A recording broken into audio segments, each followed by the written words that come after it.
Well, hello, everybody. I tell you what, I'll take my backpack off for this. It's got 3 points in here. What's going on, everybody? In your world, Leeds United picking up the W at Bramall Lane. And what a win it was. What an absolutely fantastic win it was. Didn't really get much analysis last night, as I'm sure you can imagine. Slightly intoxicated, just slightly. Enjoyed myself as Leeds United picked up all 3 points here. Now, give them the credit.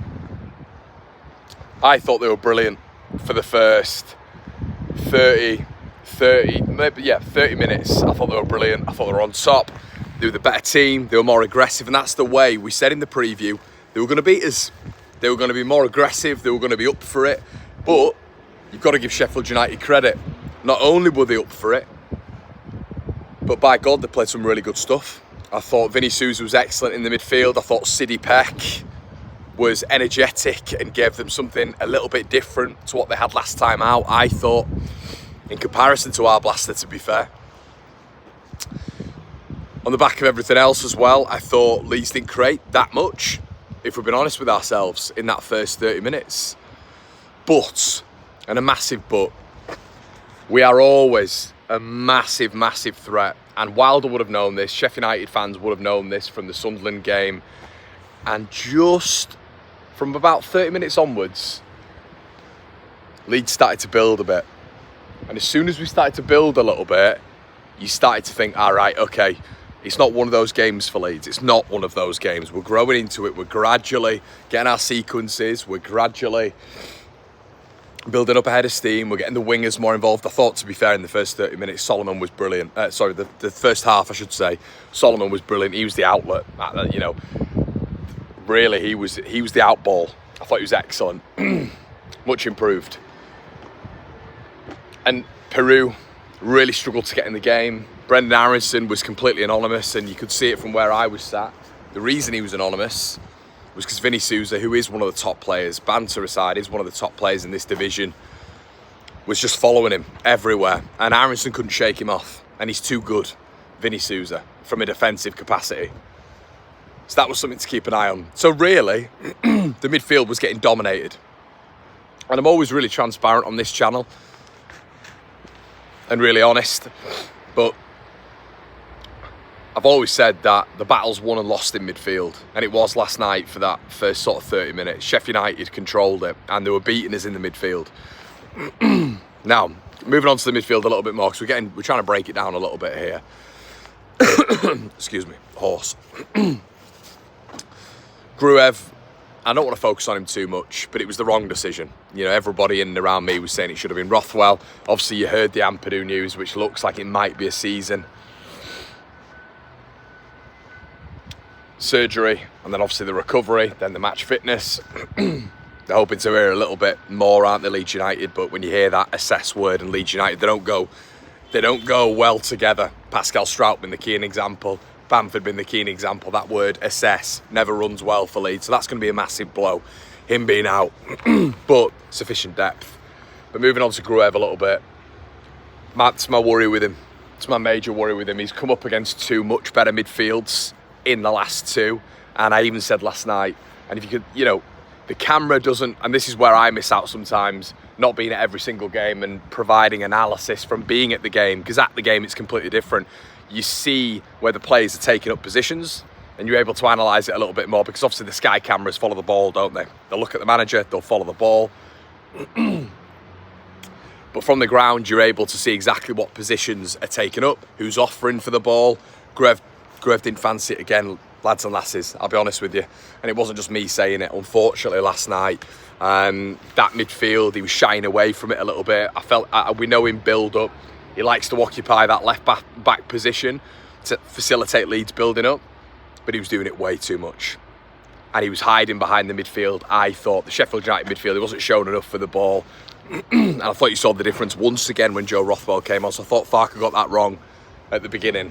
And I don't really see a situation for me regularly where you see Gruev in front of Rothwell. For me, it doesn't make that much sense. I don't actually think there's a massive drop-off in terms of each other's defensive ability, to be honest, because Graves always seen as that defensive body, isn't he?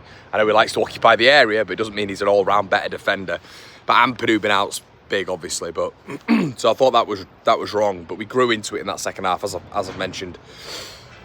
I was really happy that Farke made the changes that he did. 56th minute, I think it was, obviously brought on Joseph and Peru again. I thought they looked very good together in terms of that little combination. It feels like that's his 10 role at the minute. Sometimes he'll put Joseph as the spearhead, Peru as the 10.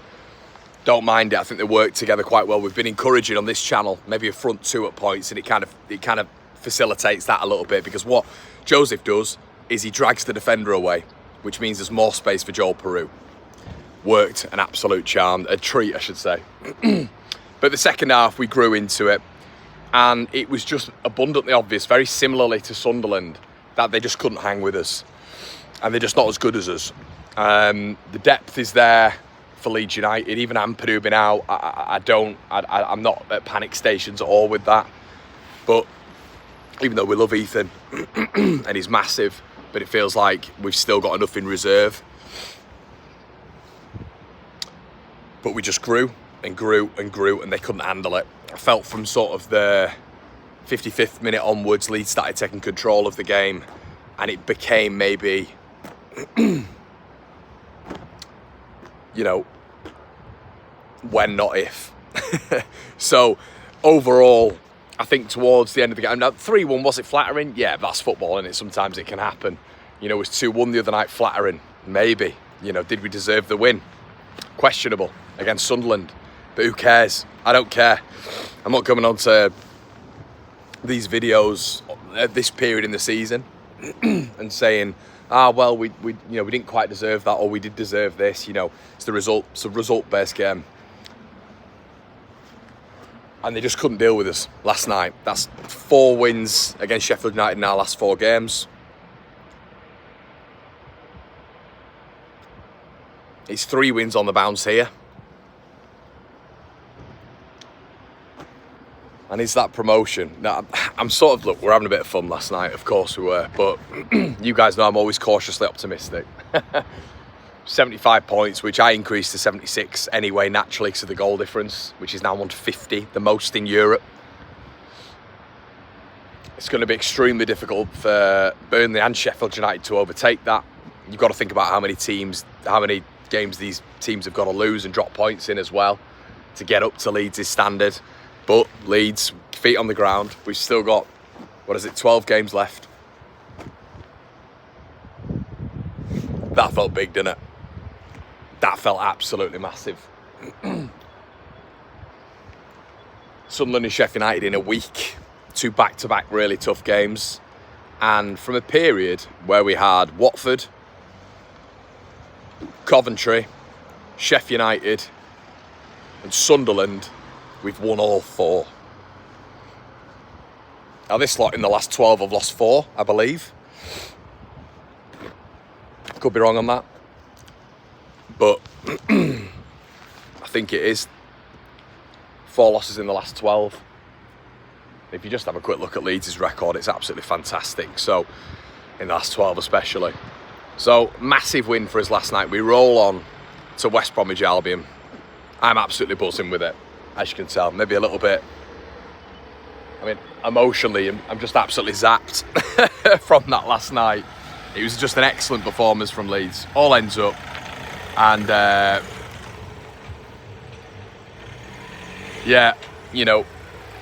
sees on to West Brom, sees on to QPR coming up, Luton coming up as well, these big games.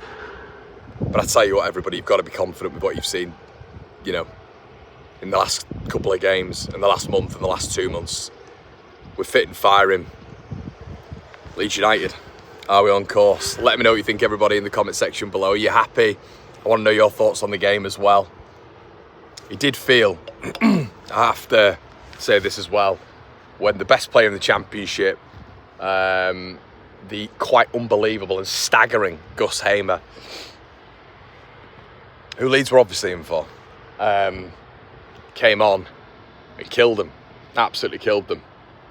So maybe they should have been a little bit happier about him being out, I don't know. But Massive. Absolutely massive. Let me know what you think in the comment section below. See you in a bit.